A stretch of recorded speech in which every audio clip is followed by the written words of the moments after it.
Do you know how top producing real estate agents manage your time? Well, in this video, I'm going to share with you 6 very simple steps to help you manage your time more effectively.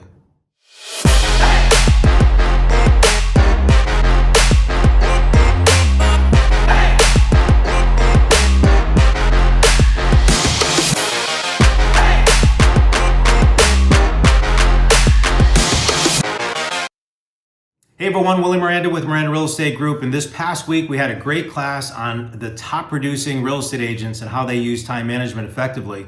And we came up with 6 very important steps that I'm going to share with you today. So I'm going to jump right into it. I made a few notes. The first one is making sure that you plan your week. Planning your week, because if you don't plan it, someone else will, right? So making sure that you plan your week.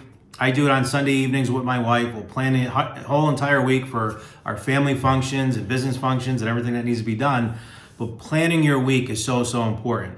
And making sure also that you only have one calendar, that you're not juggling, something online and a paper calendar, but then you forgot to put it online. You get what I'm talking about. Make sure you have one calendar as well. So planning your week is number 1. Number 2 is having a to-do list. My to-do list right now is about 9 pages long. But what's on that to-do list, right? I have a whole bunch of voicemails, right, that I get on my phone each and every day.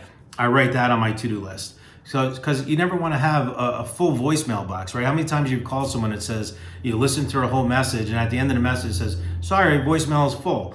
Well, that's a great way for you to lose business. One of my biggest pet peeves. So I make sure that they're on the to-do list. But think about all the texts that you have, right? Sometimes if you have a text, and I'll get back to that later, 35 texts later, it gets lost. So making sure that you take those texts, and you told someone you're going to do something for them or get back to them, make sure you put that on the to-do list. Emails, that's another one that you should be looking at. All the different emails that you said you get back to people, all those little yellow stickies that you write around and all these little notes of following up, put them on your to-do list. Very, very important. So that's number 2.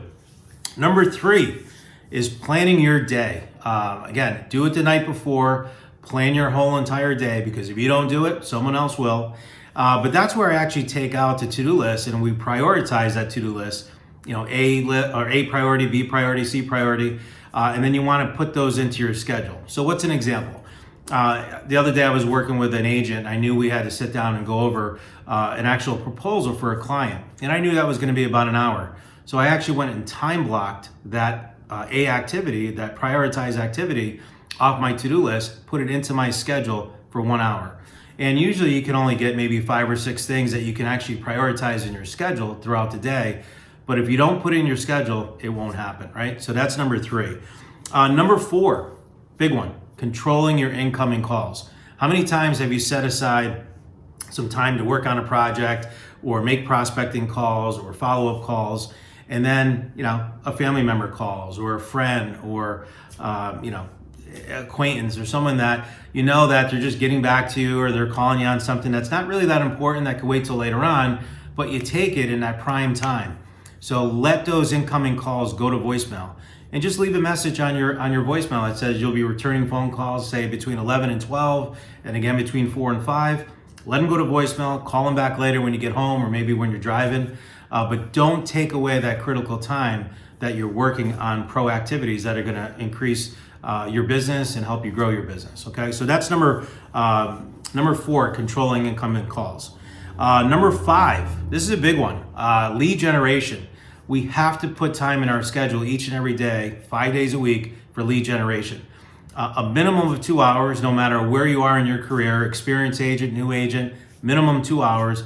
But if you're a newer agent and you have no appointments going on, no showings going on, you're not working with anyone, you need to double that to at least 4 hours a day. So making sure that you time block that proactivity in your schedule, just like it was a listing appointment, right? You wouldn't blow a listing appointment off.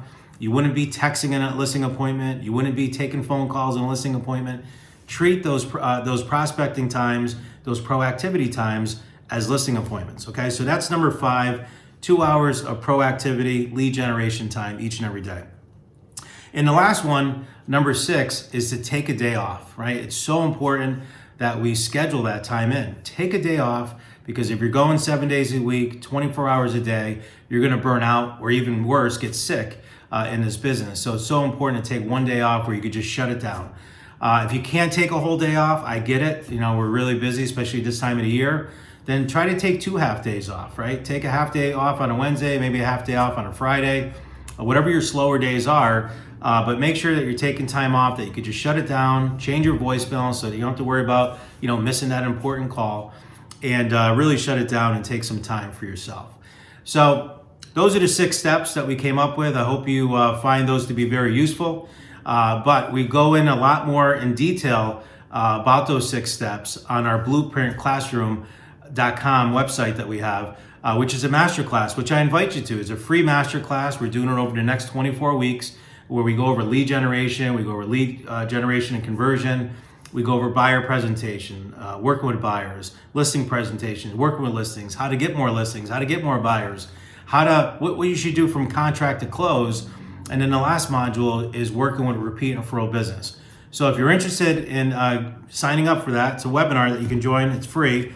It's blueprintclassroom.com. Again, that's blueprintclassroom.com. So hope you enjoyed this information, and hope you sign up for the class. And with that, let's go get them this week.